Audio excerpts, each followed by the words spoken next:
Hi, mayong buntag na sab. So kaduhang adlaw na ako karon sa trabaho atong inloanan nga mga kakahuyan. So maayo na lang kay karon nga adlaw natay makahits ta, makasakay ta diri sa ubos. So karon akong baktason gamay-gamay lang gyud nya. Opra ko dito doon sa akong trabahoan. Fights kaayo. Medyo kahapon kapoy-kapoy jud kay baktas ko isa ka oras gud ato. So karon kaduha na sa datong adlaw. See you. Bye-bye. Naabot ako sa akong trabahoan. Salamat, nabawasan gyud akong isa ka oras nga ilakaw.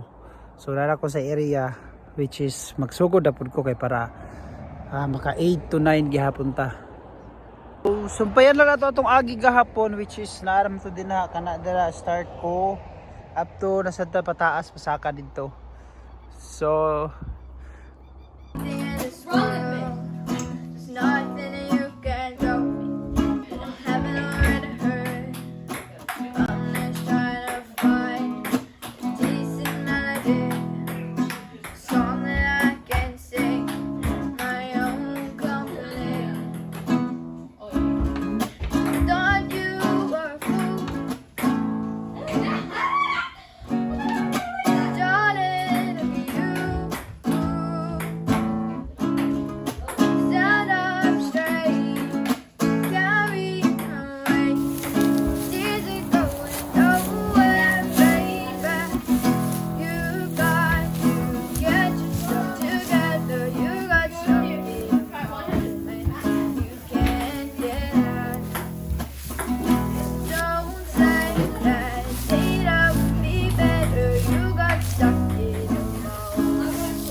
iba yung hapon, so adda na tag alas 5.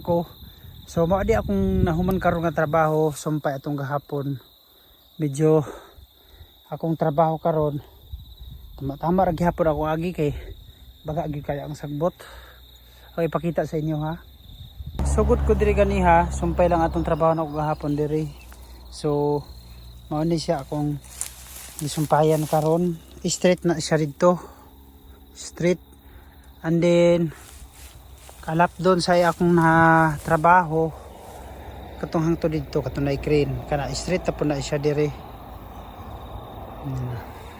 Yan na alanganin ko diri og kuan kay karon magnay tambubuan man siguro ni mamaak pa siguro ni tadawar ko ninyo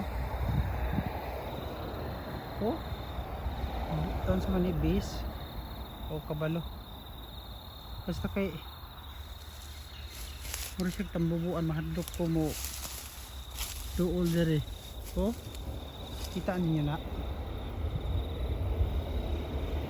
tara kana hadlok ka ay siya puro gumaak na rin maak ani nga mga kalintura. So mao ni akong kuan dere agi tamong ilaag ngay uban nga man ako na presani wala na nako na lampasa ko manitanom din ha siguro ra gid nako ang mga kahoy diri ara. So kapoy kaayo kita kong lawas o pamaulan na siya street na siya dito. Ora kung agi karon anto dito